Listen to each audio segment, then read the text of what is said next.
मैं उन सभी ज्ञात अज्ञात राज्य आंदोलनकारियों को श्रद्धापूर्वक नमन करता हूं, जिनके त्याग बलिदान के बल पर ये राज्य 25 वर्षों की गौरवशाली यात्रा पूर्ण कर रहा है। इस देवभूमि से आध्यात्म और शौर्य की परंपराएं प्रवाहित होती रही है। भारत का ये पवित्र भूखंड अनेक ऋषि मुनियों की तपस्या स्थली रही है। मैं आज इस सदन के माध्यम से भारत माँ की उन बेटियों को भी बधाई देना चाहता हूँ, जिन्होंने कल ही महिला क्रिकेट वर्ल्ड कप जीतकर हमारी करोड़ों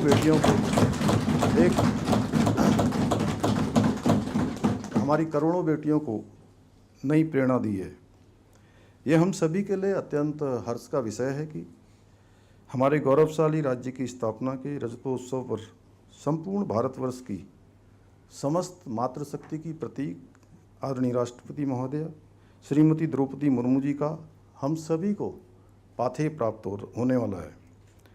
आदरणीय राष्ट्रपति महोदया का संपूर्ण जीवन संघर्ष, समर्पण, राष्ट्र प्रेम, राष्ट्र सेवा का अनुपम उदाहरण है।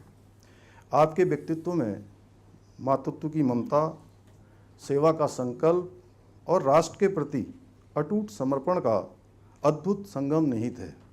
आपने पार्षद, विधायक, मंत्री तथा राज्यपाल जैसे अनेक दायित्वों का कुशलतापूर्वक निर्वहन किया है। झारखंड की राज्यपाल के रूप में भगवान बिरसा मुंडा के आदर्शों का अनुसरण करते हुए आपने जनजातीय समाज के उत्थान में अविस्मरणीय भूमिका निभाई है। आदरणीय राष्ट्रपति महोदया, ये दूसरा अवसर है जब उत्तराखंड की विधानसभा में हमारे देश के माननीय राष्ट्रपति महोदय का अभिभाषण हो रहा है। आदरणीय राष्ट्रपति महोदया, देवभूमि उत्तराखंड 9 नवंबर को अपनी स्थापना के 25 वर्ष पूरे करने जा रहा है।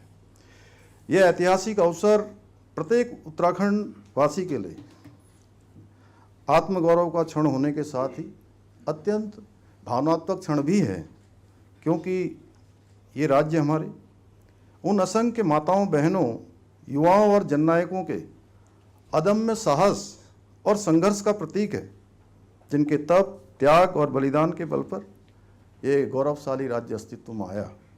आज के इस अवसर पर मैं उन सभी ज्ञात अज्ञात राज्य आंदोलनकारियों को श्रद्धापूर्वक नमन करता हूं, जिनके त्याग बलिदान के बल पर ये राज्य 25 वर्षों की गौरवशाली यात्रा पूर्ण कर रहा है।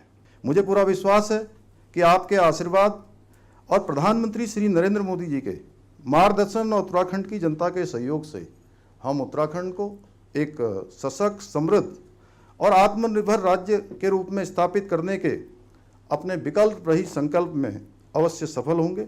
आदरणीय राष्ट्रपति महोदया, इन्हीं शब्दों के साथ पुनः आपको देवभूमि उत्तराखंड की समस्त जनता की ओर से देवभूमि पधारने पर धन्यवाद देते हुए मैं अपनी बात को समाप्त करता हूँ। जय हिंद, जय उत्तराखंड। श्रद्धेय अटल बिहारी वाजपेयी जी के प्रधानमंत्री के कार्यकाल के दौरान यहाँ के जनमानसीय आकांक्षा और अनुरूप बेहतर प्रशासन और संतुलित विकास की दृष्टि से वर्ष 2000 के नवंबर महीने में इस राज्य की स्थापना की थी। ये बहुत प्रसन्नता की बात है कि विगत 25 वर्षों की यात्रा के दौरान उत्तराखंड के लोगों ने विकास के प्रभावशाली लक्ष्य हासिल किए। पर्यावरण, ऊर्जा, पर्यटन, स्वास्थ्य सेवा और शिक्षा के क्षेत्र में राज्य ने सराहनीय प्रगति की। महिला सशक्तिकरण की दिशा में किए जा रहे प्रयासों की मैं विशेष सराहना करती हूँ। महिला सशक्तिकरण के प्रयासों से सुशीला बलूनी, विजेंद्र पाल, गौरा देवी, राधा भट्ट और वंदना कटारिया जैसे असाधारण महिलाएं की गौरवशाली परंपरा आगे बढ़ेगी। माननीय सदस्यगण, उत्तराखंड की इस देवभूमि से आध्यात्म और शौर्य की परंपराएं प्रवाहित होती रही है। भारत का ये पवित्र भूखंड अनेक ऋषि मुनियों की तपस्या स्थली रही है। कुमान रेजिमेंट तथा गढ़वाल रेजिमेंट के नाम से ही यहाँ की शौर्य परंपरा का परिचय मिलता है। यहाँ के युवाओं में भारतीयों सेवा में सेवा करके मातृभूमि की रक्षा करने के प्रति उत्साह दिखाई देती है। आज मैं पुनः जिस गृह के नेता जिस चीज़ को हम लोगों के सामने रखे उसको मैं दोहराना चाहूँगी। आज एक बहुत खुशी की भी दिन है, एक बड़ा राज्यों के नहीं, पूरा देश के, पूरा विश्व के। आज हम लोगों के बेटियां पूरा विश्व को एक मैसेज दिए हैं कि हम किसी से कम नहीं हैं, हम यहाँ के युवा ऊर्जावान हैं, महिलाएं भी पीछे नहीं हैं।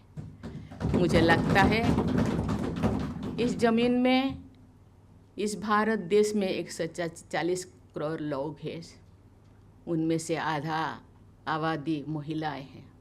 हम जो सपने देख रहे हैं कि 2047 तक भारत को विकसित राष्ट्र बनाने का, इसमें सभी राज्यों का सहयोग, सभी